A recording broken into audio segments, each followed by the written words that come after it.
This is Josh Bycer from GameWisdom.com. Hope you enjoy this Critical Thought, your daily discussion on game design. And be sure to like and subscribe to the channel, and you can pitch future Critical Thought topics. Alright everybody, I got a good Critical Thought for you today. This one may actually end with me being a little bit serious, so we'll see what happens. As an interesting point, this is going to be the first Critical Thought that's going to be recorded ahead of the time because it's going to go up with my post over on Game Wisdom, which, if I time things properly, should be linked below. But we are talking about 4 ways to kill a crowdfunded game, or in other words, 4 pretty much red flags you need to avoid as a game developer. As we've talked about multiple times on these thoughts and podcasts and live discussions, crowdfunding has become a major part of developing games, especially for the independent market where the accessibility of a publisher may not be there. And as we have certainly seen over the last 4 years, it has certainly exploded, with games everywhere or ranging from The Darkest Dungeon, Stonehearth, Interstellaria, I think that's what it was called, Moon Hunters, and again, this is one of those topics where there's just so many games, my brain just stops. I can't think of them because there's too many of them. But things have changed when it comes to marketing your Kickstarter. The days of just going on there with you standing in front of a green screen saying, please give me money, are gone. And there is a lot of work that goes into making not just a successful Kickstarter, but following through over development to release, and hopefully making your backers, consumers, and everybody happy. And across those 2 points, there are several big things you can do to mess things up. So the first one is very simple: showing up with nothing. Like we just said, the days of being on Kickstarter with nothing more than you smiling there and saying give me money are gone. At minimum, you need to have at least a proof of concept video. At most, a playable alpha build, a playable demo, something to show people that there has been work done. One thing you want to avoid is having nothing but concept art. Concept art can be used to show off what you have in mind, but there must be something developed already. And there's 2 reasons for this. The first one is that it shows people that you are far along enough, or you're far enough along that you've actually started putting something together. It's not just you, sitting in front of your computer talking to yourself saying, I have the greatest idea for a video game. You've started putting code to computer, there's something out there, there's something tangible. And the second reason is that it also proves to people that you're not just, saying dreams in your head, basically. You've already started putting things together, you have a team, and again, the more you can show off here, the better it is, and the more it's going to make people have faith that you're able to deliver. Now, like I said, depending upon your Kickstarter or your crowdfunding title in question, this can range. I've seen Kickstarter and stuff on Indiegogo that there's already a playable demo available. I've seen stuff that is just a concept trailer or just video footage of your game with nothing playable. Again, this is a part that the more you do, the better it's going to help your case. Now, the next part is messing up when it comes to the rewards. And this, my friends, we're about 4 minutes into this video. We could probably spend 15-20 minutes on rewards alone if we really wanted to. But when it comes to rewards for a crowdfunding campaign, my arm just slipped there, sorry about that, we can basically categorize them into physical and digital goods. Digital goods can be anything from Kickstarter exclusive skins, digital CDs, HD posters you can download, name of the credits. Again, we can spend a few minutes listing them. While physical goods are concrete stuff. My little pewter figurine from Doom. Not a Kickstarter item, but an example. As every gamer has to have some kind of skull nearby, my Diablo 3, I'm not sure what this thing is, but it has a USB drive, so that's good. And again, you get the point. When it comes to digital goods, the advantage of them is very simple. digital means infinite. You don't have to worry about running out of materials or shipping or international rates when you can just put your soundtrack up and let people download it.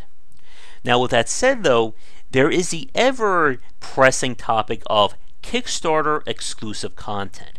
This is the point that could be its own critical thought. As we've seen over the past, one of the major examples of rewards is having something exclusive for the game itself. This can be anything from an exclusive skin to an exclusive weapon or item to even, your own quests in the game that only you or people who donate can do. And this presents a very interesting debate. And I'm curious what you guys think about this one. People, as we talked about, people don't like to buy unfinished or incompleted games. Telling someone that you bought your game but you only get 90% of the content is going to drive a few people crazy, and deservedly so.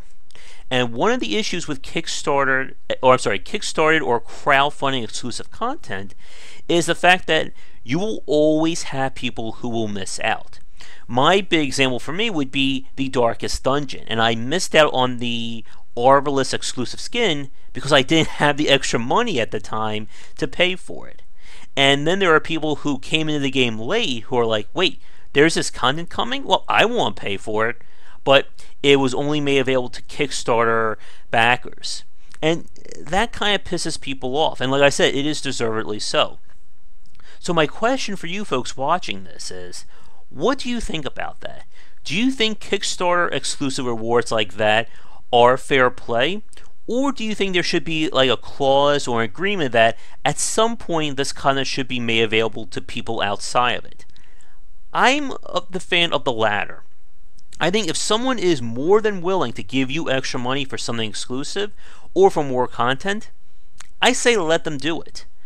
And again, you can, as long as you explain these properly to your backers and to the forum people, I think it's fair game.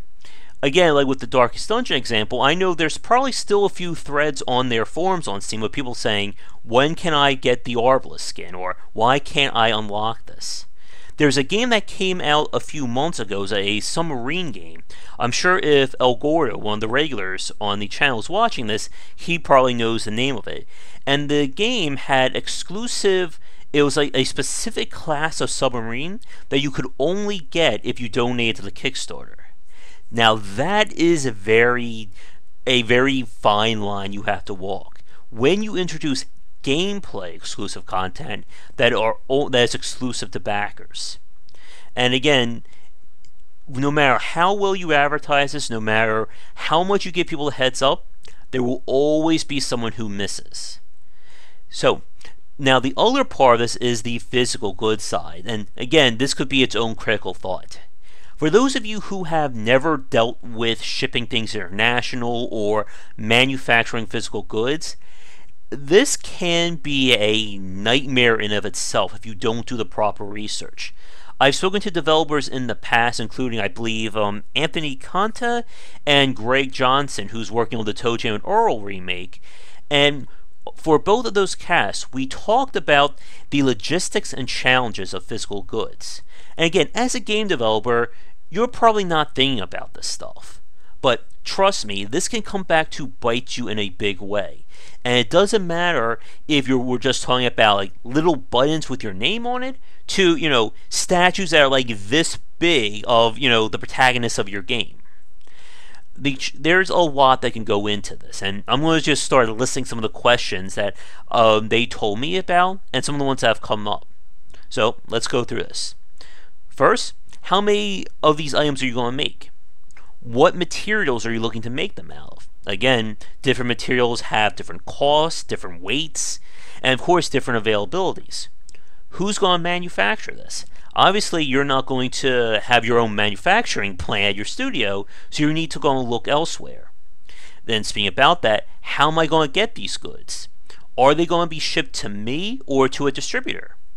Who's going to handle distributing these things? Again, you may think it's great to order 10,000 shirts with your name on it, but are you going to be the guy to, ship them in individual boxes to all your backers? You also have to deal with shipping, both domestic and international. Again, trust me on this one. As someone who has sold stuff on Amazon and eBay in the past, it is its own nightmare when you start talking about shipping outside your country. Trust me on that. And then there's also the issue of what happens if your manufacturing company closes? What if there's a labor dispute? What if there's a strike? These are all things that can get in your way. What about how many copies should you order? Obviously, if 5,000 people order your t-shirt or whatever, then you need at least a minimum of 5,000. But shouldn't you order more? But how many more should you get? Should you order an extra 1,000? 5,000? 10,000? Again, these are questions you have to start thinking about. And for the people who design tabletop or board games, especially them, they really have to think about this. If you've seen any Kickstarter for a collectible card game, trading card game, or board game, anything along those lines, you know those have some crazy costs. And the reason, again, has to do with the manufacturing and the logistics of distributing these things out. Like we just said, when it comes to digital goods, you don't have to worry about it. You put it on server, people download it, 1, 2, 3, you're done. But when you actually have to get something from a manufacturer in another country to your distributor and then to the people who order it, that is another quagmire in of itself. And again, if we're about 11 minutes in, I could probably spend a few more minutes talking about this. But the third major point, stretch goals. Stretch goals, there is an art in of itself to designing good stretch goals for your game. But one of the things you have to understand is that the game should be good enough without the stretch goals. The stretch goals shouldn't save your game or make it. Because if that's the case, then what was your original concept?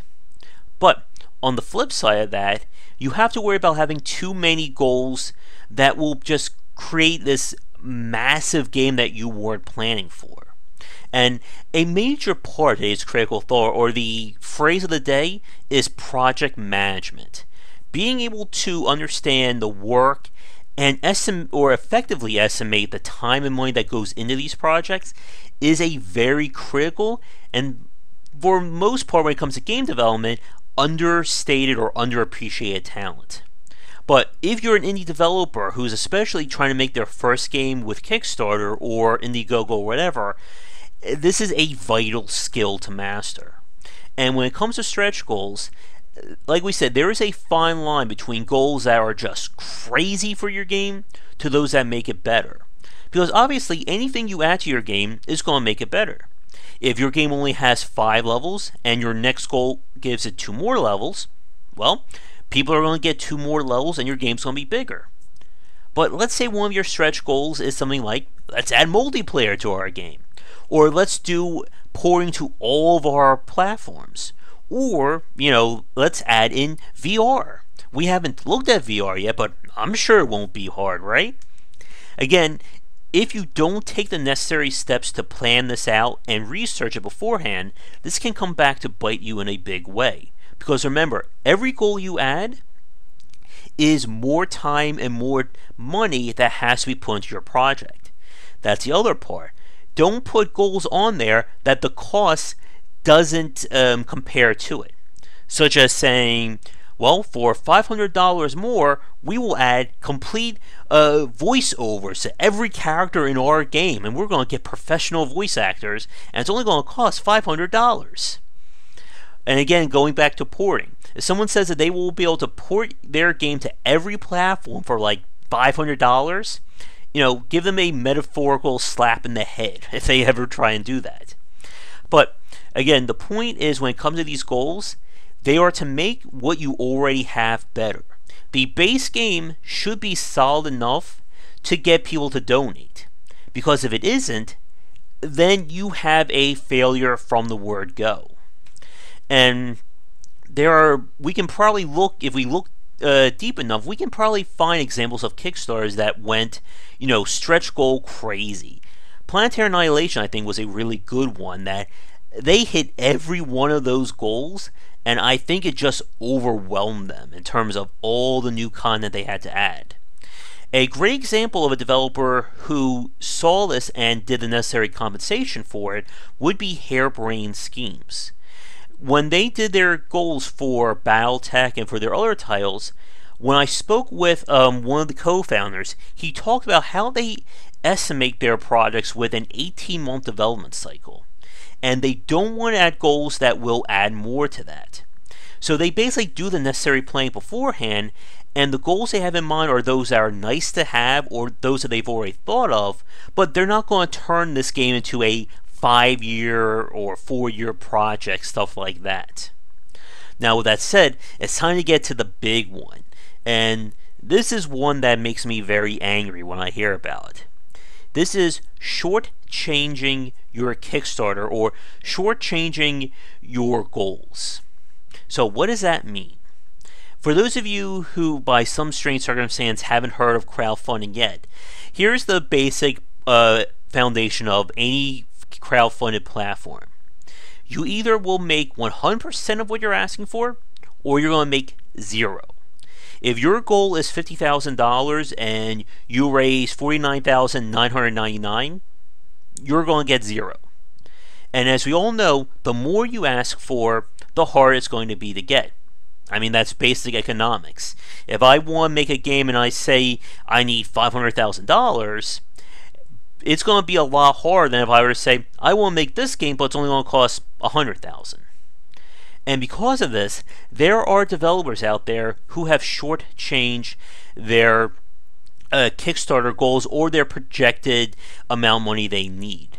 And the reason is they do this either out of intentional, or they do because they didn't understand the scope of the project. And I want to talk about that one in the next minute. The first one, though, there have been examples of this, and I've been biding my time and holding my tongue on this one because I wanted to see what happened with the game. And unfortunately, the game failed last year, and there are a lot of people angry, so I can talk about it now. But in this example, what happened was, let's say the developer, this is not the example that I'm going to bring in, but let's say the developer did the numbers, they did the math, they ran the numbers, all that, and they came up with saying that in order to finish this game on time without any problems, we need $100,000. But when they put the Kickstarter up, they go, well, I don't think we have enough here that's going to justify or get people to spend $100,000. I know, let's ask for $60,000. That will get us at least enough money, and then we can hopefully make something and then earn the money elsewhere. And that is something that you do not do.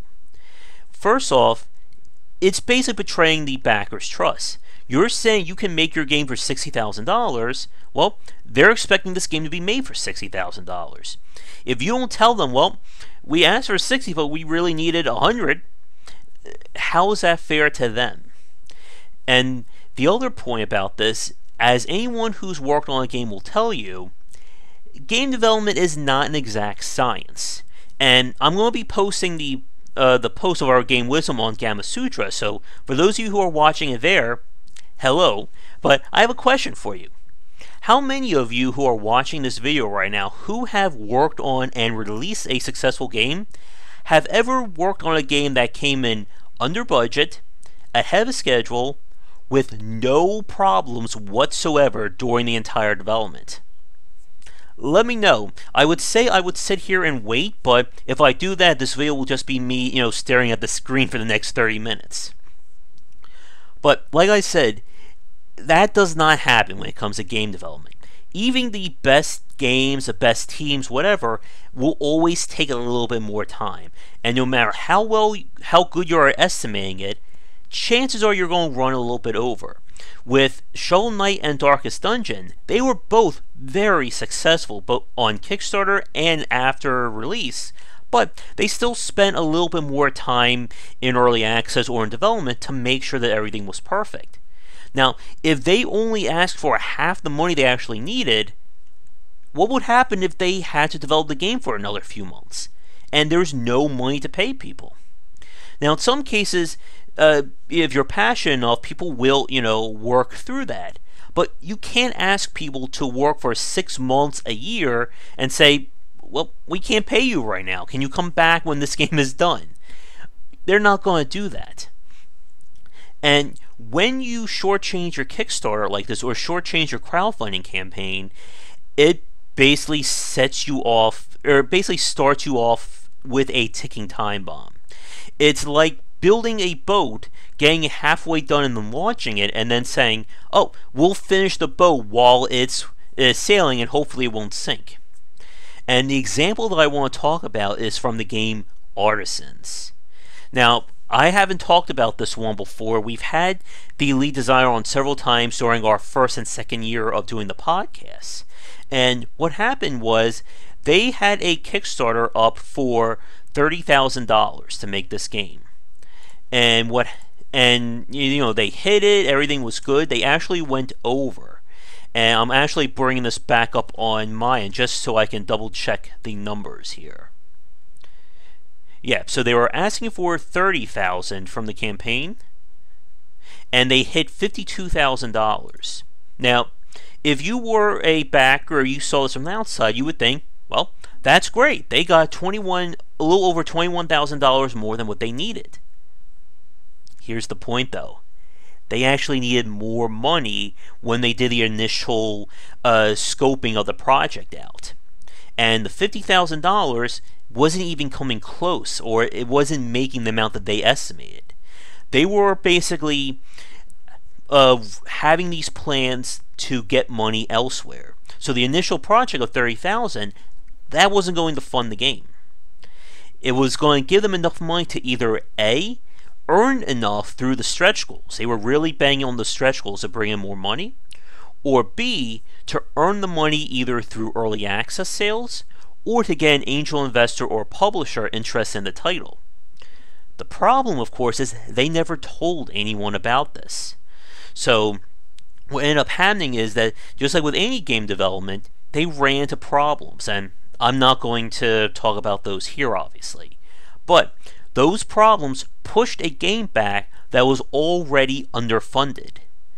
And at this point, it's basically a slow-moving car crash. Nothing you can do. All you can do is just sit back and watch the carnage unfold. And as of last November, they basically announced that the game is dead. There's no more money. They can't find anyone. And the backers, who, according to this, was just over 1,500 who pledged to it, they're out the money. And again, I know what some of you are about to comment on and say that, of course, with Kickstarter crowdfunding, you're about pledging to an idea. You're pledging to hope that something will come out of it, and the product is just, the happy secondary goal. But when you start off like this, with undercutting or shortchanging your expectations or your goals, you're basically beginning in the negative. And how can people trust you or trust other projects if more people keep pulling the stunt? Now, as I said a few minutes ago, there's also the case of developer who didn't properly estimate the amount of work that goes into it. And a good example of this, from what I've seen, is with the game Too Dark. And as you know, I did the whole Let's Play on it. I have my review up. And it was linked to me from their crowdfunding page that they asked for about $32,000 or 32,000 US dollars. The site is European, so I think it was in pounds, and they made about 37,000. But on their latest news piece, they talked about how they didn't think they properly planned things out to pay people with that amount of money. And according to the page, the game took them about 2 years to make, with 10 people working on that. And when I thought about that, that doesn't add up to me. Again, they made about $37,000, 2 years worth of development, with 10 people splitting that funds. That doesn't seem possible to me. And for those of you watching this who have worked on games, tell me, am I being crazy with that, or does that seem ridiculously low for the amount of people in that team? And as we saw with Too Dark, the game just looks and plays very unpolished. And here's one thing. As you know, I've played a lot of video games. I know that's a big spoiler at this point. But in my time, I have gotten very good at seeing games that are just heading towards disaster. Mechanics aren't working. The game doesn't look right. The gameplay is just not even like feeling complete. And we are about 25 minutes in before this turns into me sitting here talking for 50 minutes. I could talk about games that I've played where my gut tells me there's a problem, and it turns out afterwards that my gut was right and this game turns out bad. But again, that's a little bit more than what I want to talk about today. But again, the moral for today's critical thought is effective project management is key to having a successful crowdfunding campaign and then taking that into development and beyond. And like we've talked about, those 4 key areas, stretch goals, rewards, your initial campaign, and again, undercutting your goals and your structure in mind, these are all ways of messing up. And another final point before we end, this is why it takes time to make an effective crowdfunding campaign. You're not going to one day wake up and say, I want to go on Kickstarter, let's put something up right now. It takes time. And I know there are developers out there who, one of the reasons why they don't like Kickstarter is that they have to take time away from working on their game to work on the Kickstarter. But if you're going to go on a platform like this, as we talked about with fiscal rewards, you have to do your due diligence and the homework and research involved. Because it's better to succeed with your proper planning than it is to fail, or fail in such a way that you can't make the game that you originally promised. And sometimes, and one last thing, it is all right to cancel a Kickstarter or a crowdfunding project, rework it, and then come back to it with a better executed plan. Arkham Games did this last year with the Kickstarter for AI Wars 2. The first Kickstarter was basically their dream idea with everything included and had a very high goal, but they didn't make it. So what they did was relaunch it with the absolute bare minimum they need to work on this game, and then have all those ideas as stretch goals. And they hit their funding. They got what they needed to at least produce the game that they want, and all that content can be made eventually if the game succeeds. But they're able to get enough money that they know that they can work on this title. They're not shortchanging their Kickstarter, they're not lying to anyone, and my fingers are definitely crossed for Arkham to hit out of the park with AI Wars 2. But let's wrap it up here. Once again, thank you so much for watching today's Critical Thought. If you have any comments, questions, or anything like that, be sure to let me know below. If you're watching this on YouTube, if you want to get updated, I believe there's still that little notification on some videos or channels so that you know when I put out new stuff. So be sure to give a click there. And if you have suggestions for a future Critical Thought, let me know also. Otherwise, thanks for watching. I did 2 Critical Thoughts in one day, so my voice is especially dead. So I'm going to end things here. Be sure to check back daily for more great content here and on Game Wisdom, where we examine the art and science of games. Thank you so much for watching this video. If you enjoyed it, be sure to like and subscribe to the channel, and of course share with your friends. It always helps out. For daily posts on all manner of game design and industry topics, check out game-wisdom.com. To support the site and everything that I do, be sure to check out the Patreon campaign. If we can hit goals, it will mean more content for everyone to enjoy, and I'll be able to support myself and my household.